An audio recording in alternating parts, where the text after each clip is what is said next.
Today we're going to be covering 5 GoPro vlogging tips. Real quick before I get started, I just want to let you guys know that I started a new vlog channel. I'll no longer have vlogs on this channel. This will remain the reviews, tutorials, and all the tech stuff. If you want to subscribe to that channel, just click right up there. Thank you.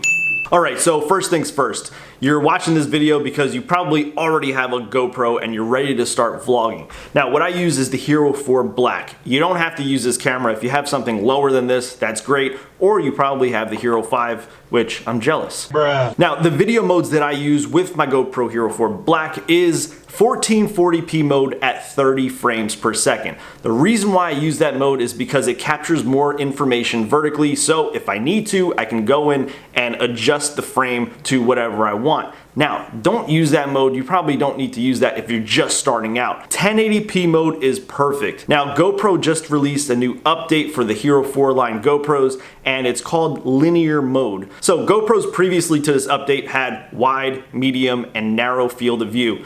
Wide is just really wide, and you get a lot of that fisheye effect, which you don't really want in vlogs. Then you had medium mode, which was punched in a little bit with a little bit of a fisheye. Narrow mode, just avoid it. It doesn't look good, and the quality is just now what linear mode is, it's medium field of view without the fisheye effect. You don't want a fisheye effect in vlogs because you're not shooting action. You're kind of like interacting with your audience. You want it to be like a personal kind of experience. So I'm gonna do a quick comparison between wide mode and linear mode, and you'll see what I mean by wide mode being too wide and too fisheyed, and linear mode being a more personal experience for your viewers. So let's take a check.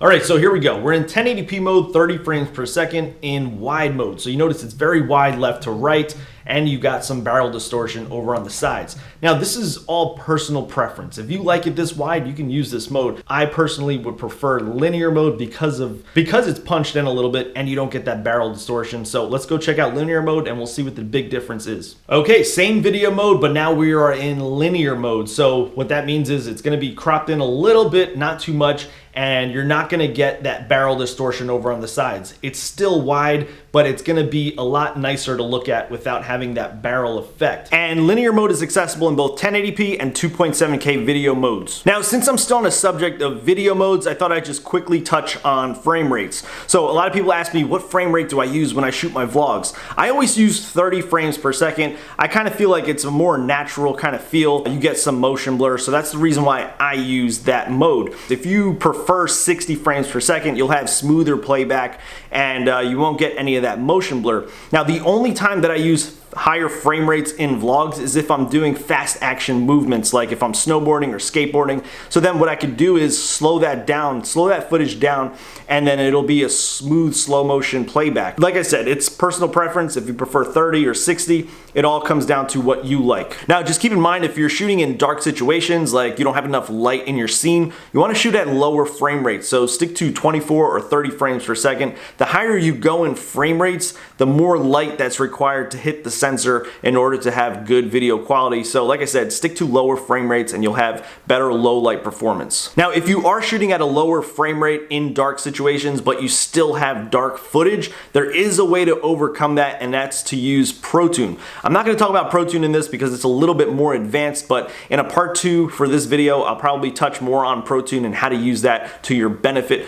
So let me know down in the comments if I should do that. Another essential part to a great vlog is great audio quality. Now, your GoPro comes with a waterproof housing, but you don't want to vlog with this thing on your GoPro. And this is the reason why. So the waterproof case that comes with the GoPro doesn't have any entry points for the audio to enter the GoPro's mic. They do sell different waterproof housings for that purpose, but I think I could recommend something a little better than that. So what you want to do is vlog with your GoPro without the waterproof housing. Now, don't get me wrong, the audio quality on the GoPros are good, but it could be better. Now, when it comes to wind can ruin your whole vlog. So the first setup that I would totally recommend to you is this one here. So this is the Remoview wind jacket. It's a fur wind jacket that goes around your GoPro, and it's gonna block out any of that wind noise, and your audio quality is gonna be crisp. Now, under this is the GoPro frame mount. This holds the GoPro in place and it allows the audio to go in because it has a lot of open areas. Under that, I have the tripod mount, and under that I have the mini bendy tripod mount by accessories. And just to let you guys know, all the links to all these products are down in the description. Now, if you're still not happy with the audio quality from your GoPro, I can recommend some external mics that you can use with your GoPro. So the first one I would recommend is the Saramonic G mic that plugs in right into the USB port, and that's all it is. Another one that I could recommend is the Remoview M1A1. This is actually a wireless mic system. This plugs into the back of your GoPro, and this just sits right on your shirt, and it uses Bluetooth to communicate between the two. And the last one that I could recommend is the Rode Video Micro. So that's what it looks like. And it also comes with a fur windscreen that you can put right on the top so that, you know, if it's windy, you won't get any of that wind noise. If you are interested in knowing some more about those mics, I did do video reviews on all three of them, so if you are interested, you could check out that video right up there. The cool thing about vlogs is that you're telling the story of your life. Now, sometimes life can be just a little bit boring. One way to make your vlog a little more exciting is to add some montages and, of course, overlay some really good music. One thing I would recommend to add into your montages are time lapses. Now, GoPros are capable of shooting time lapses using two different methods. You have regular time-lapse mode where it'll actually take a picture every so often depending on how you have it set, and then you'll end up with a bunch of images. The other method is video time-lapse mode. Now this would actually just create the time-lapse on the fly in the camera itself, and then you don't have to worry about compiling all those images into a time lapse. I would recommend video time lapse mode just because it saves so much time.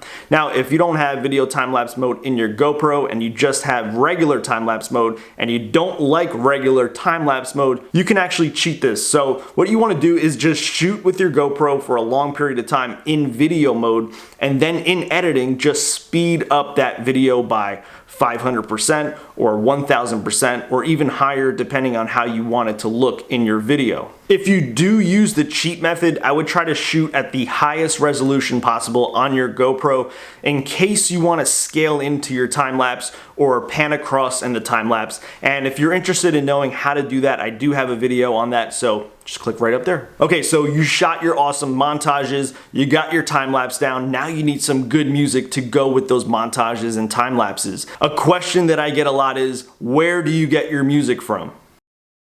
The simple answer is SoundCloud.com. So SoundCloud.com is pretty much like a YouTube for music creators.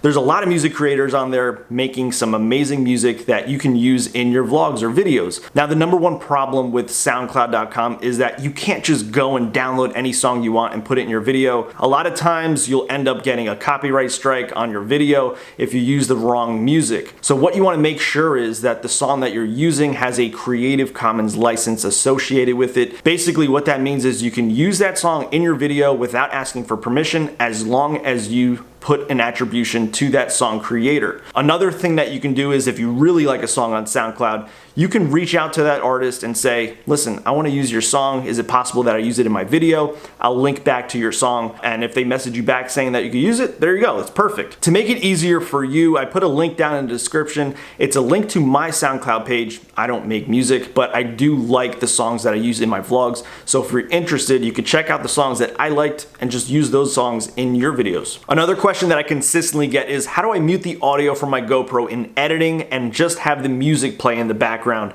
So I'm going to quickly show you how to do that in GoPro Studio as well as in Adobe Premiere Pro. Okay, so here we go. I got my clip here in GoPro Studio. I'm going to press play real quick so you can hear what it sounds like. All right, you're getting the rattling from the GoPro mic. So this is so simple. This is really simple. You see this little icon down here? Just click that. It's going to mute the mic, and that's all there is to it. All right, so here we go. We're in Adobe Premiere Pro, and I'm just gonna press play real quick so you can hear it. All right, so you got the music, you got the sound from the GoPro mic. Now this is the video track, this is the audio track. I'm just gonna right click here, and I'm gonna go to unlink, and then I'm just gonna click the audio track down here, and then press the delete key, and it's gone. Now let's move on to export settings from your editing software. For export settings, there's three main important things that you need to know about. So you have the resolution, the frame rate, and the bit rate. So resolution, if you shot at 1080p, export your video at 1080p. If you shot at 30 frames per second, export your video in 30 frames per second. Now bit rate, this is where people get a little bit confused. Now GoPros, the Hero 4 Black in particular, shoots at about 30 to 35 megabits per second if you're shooting in full auto, no Protune. So you want to export your video anywhere between 35 and 40 megabits per second to have the maximum quality out of your video. Now keep in mind, the higher you go in bit rate, the bigger your video file is going to be. So if you don't like waiting around for your video to upload to YouTube, you might want to go a little lower end, so maybe 25 to 30 megabits per second. Now, if you're still not sure what bitrate you should use to export your videos for the best possible quality, what you can do is just shoot a video with your GoPro, import that file onto your computer, right-click that file, click properties, go to details, and then somewhere in there it'll tell you what your bitrate is, and just use that bitrate that it says. So if it says 30, use anywhere between 30 and 35. Go higher, don't go lower, and like I said, it depends if you want big files or if you want small files. Now these next tips are not really related to vlogging with a GoPro, but more of just vlogging tips in general. So it doesn't matter what camera you have, it doesn't matter what mic you have, it doesn't matter what accessories you have for vlogging, it all comes down to one thing. Who are you and why does the world need to watch you? You know what your hobbies are, you know what you enjoy doing. Those are the sort of experiences that people want to watch in your vlogs. You need to be different, so be yourself in your vlogs. The other thing you need to figure out is what's your style of vlogs? How do you want to have your videos perceived for everyone to enjoy? So if you do have a favorite vlogger, I would look up to them and see how they film their videos, see how they edit their videos, and kind of emulate that same kind of style into your vlogs.